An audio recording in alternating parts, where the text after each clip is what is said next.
મને રોકશે, જે દિવસે મારા આદિવાસી સમાજનું બોલતા મારી પાર્ટી પણ મને રોકશે, એ દિવસે પાર્ટીના પાટિયા સૌથી પહેલા ચૈતર વસાવા ઉતારી દેશે. પહેલા મારો સમાજ, જેમણે મને ધારાસભ્ય બનાવ્યા છે, જેમણે મને પ્રમાણપત્ર આપ્યું છે, અને પછી પક્ષ પાર્ટી આવશે. આવી રીતના તમામ નેતા જે દિવસે વિચારતા થશે, તે દિવસે આપણું સમાજ આગળ આવશે. આજે તમે જોઈ લો, આપણું પ્રતિનિધિત્વ કાં છે, આપણા નેતાઓ કાં છે? અહીંયા ટપાલ આપવા વાળાની ભરતી થાય એટલે બધા ટપાલીઓ બહારથી આવે. અહીંયા તલાટી ક્લાર્કની ભરતી થાય એટલે બધા લોકો બહારથી આવે. અહીંયા ગ્રામ સેવકની, ટીડીઓની, મામલતદારની ભરતી થાય, બધા લોકો બહારથી આવે. અહીંયા એક ભીડ ગાર્ડની પણ ભરતી થાય છે, એ ભીડ ગાર્ડો પણ બધા બહારથી આવે. આવે છે કે નથી આવતા? જે લોકો બહારથી ભરતી થઈને આવે છે, એ બિચારાને એટલી ખબર નથી રહેતી આ હાક છે, હેજડો છે, મોવડો છે કે ખાકરો છે, તો પણ એ લોકો લાગી જાય છે. તો શું આપણા છોકરાઓ નહીં લાગે? આપણા છોકરાઓ કાબિલ નથી છે, પણ કેમ નથી લાગતા? કેમ કે બધા જ નેતાગીરીમાં આપણા લોકોનું ઉપજતું નથી. એટલા માટે કેમ છો, આપણે બધા એક થઈને આગળ આવવું પડશે. તે દિવસે આદિવાસી સમાજ એક થશે. મિત્રો, અહીં ઉપસ્થિત તમામ મારા યુવાન મિત્રોને પણ હું વિનંતી કરું છું, ભાઈ, તમારો આ ભણવાનો સમય છે, ભણો સાનામાના, બરાબર છે, ભણો, તમારું કેરિયર બનાવો. તમારી યુવા શક્તિનો, તમારો જોમ, જુસ્સો, સાહસનો ઉપયોગ તમારા કેરિયર બનાવવા માટે વપરો. તમારા મમ્મી પપ્પા એ ખેતી મજૂરી કરીને તમને ભણાવે છે. માત્ર હારા આઈફોન ના મોબાઈલ લઈ માંગવાથી, હારી ગાડીઓ લઈ માંગે છે, અને જલસા કરે, પાર્ટીઓ કરે, બર્થડે ઉજવે, અને આવી મોટી મોટી બેન્ડ પાર્ટી, ડીજે મંગાવે છે, આખી રાત નાચે, તો પણ થાકે નહીં. કીધું ને આગળ ભાઈએ. મારા યુવાન મિત્રોને પણ વિનંતી કરું છું, કઈ વાંધો નહીં, નાચો પણ, રમો પણ, બધું જ જોઈએ છે, બધું જ કરો, પણ આ સમય તમારો ભણવાનો છે, એટલે ભણવામાં ધ્યાન આપો. ભણવામાં ધ્યાન આપો. અને વડીલોને પણ મારી નમ્ર વિનંતી છે, છોકરાઓ આઈફોન લઈ માંગે એટલે તરત આઈફોન લાવી આપી દે છે.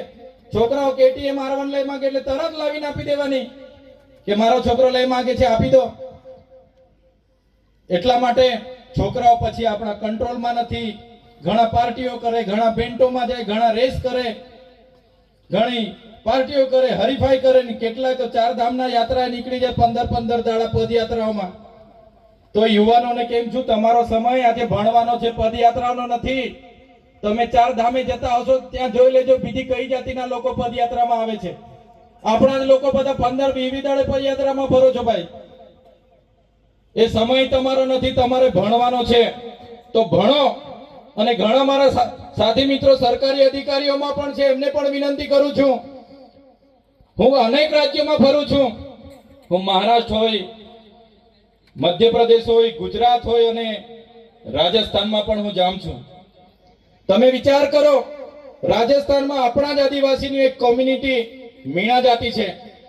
મીણા જાતિમાં એક વ્યક્તિ નોકરી લાગે એટલે એના ભાઈના છોકરા, એના બહેનના છોકરાઓને એ જવાબદારી લઈ લે છે. એના ભાઈના છોકરાની ફી પોતે ભરે, પોતાના રૂમ પર રાખે, ભણાવે છે. જ્યારે આપણામાંથી બધાને હું કહેતો નથી, કહેવાની વાત કડવી છે, પણ ખોટું નહીં લગાડતા. જ્યારે આપણે, તમે હોય કે અમે હોય, આપણે નોકરી લાગી ગયા એટલે બેનના છોકરા શું કરે, ભાઈના છોકરા શું કરે, કાકાના પોયરા શું કરે, કોઈ આપણે ધ્યાન આપતા નથી. એટલા માટે જ રાઠવા હોય કે વસાવા હોય કે ચૌધરી હોય કે ગામિત હોય, આપણે મીણા કોમ્યુનિટી કરતા પાછળ છે. એટલા માટે જ હું કેમ છું, આપણા વિસ્તારમાં દારૂ, ડીજે અને દહેજ પર આપણે આવનારા દિવસોમાં લગામ લાવવું પડશે. એ જ આપણા સમાજની આવનારા દિવસોમાં આપણને પાછળ લઈ જવા માટેની કામ કરશે. અમે કેમ અમારે અલગ ભીલ પ્રદેશની માંગ કરવી પડી?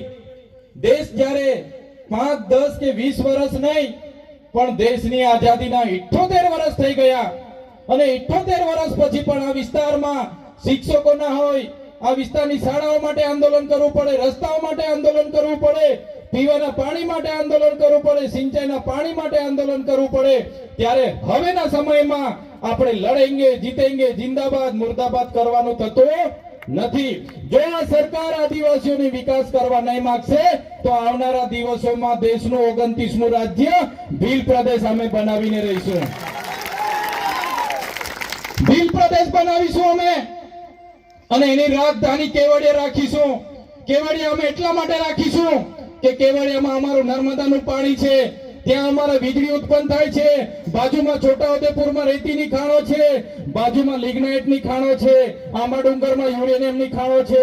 મહારાષ્ટ્રને પણ એટલું નજીક પડશે, અને મધ્યપ્રદેશના જાંબુવાલી રાજપુરને પણ એટલું નજીક પડશે, રાજસ્થાનને પણ એટલું નજીક પડશે, અને ત્યાં આપણી જળ જંગલ જમીનો છે. ત્યારે તમે તૈયાર રહેજો, આવનારા દિવસોમાં દેશનું 29મું રાજ્ય ભીલ પ્રદેશ બનાવીને રહીશું.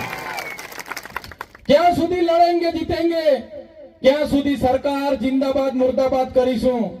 અમારા દાદાઓના વાળ ધોળા થઈ ગયા, અમે પણ જિંદાબાદ મુર્દાબાદ, આવેદન નિવેદન જિંદાબાદ મુર્દાબાદ. હવે સરકાર આવેદન નિવેદનમાં માનતી નથી, હવે સરકાર જિંદાબાદ મુર્દાબાદમાં માનતી નથી. એટલે મારા યુવા સાથીઓને કેમ છું, અમે આગેવાની લેવા માટે તૈયાર છે. મારા યુવાનો વડીલો સહકાર આપજો, આવનારા દિવસોમાં ભીલ પ્રદેશ બનાવી રહીશું.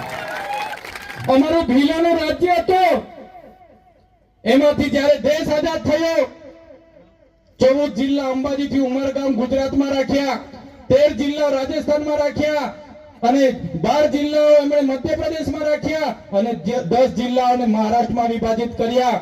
આજે પણ અમારી રહેણી કરણી, આજે પણ અમારી પરંપરાઓ, આજે પણ અમારી રૂઢિ પ્રથાઓ, આજે પણ અમારી વિધિ, આજે પણ આપણો રોટી બેટીનો વ્યવહાર એ લોકો સાથે છે કે નથી? આજે પણ એ લોકો સાથે રોટી બેટીનો વ્યવહાર છે કે નથી આપણો?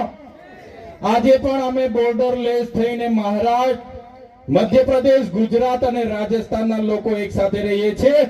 એટલા માટે જ આ સરકારોને કહીએ છીએ કે અમને અલગ ભીલ પ્રદેશ આપી દો, આદિવાસીઓનો વિકાસ અમે કરી લઈશું.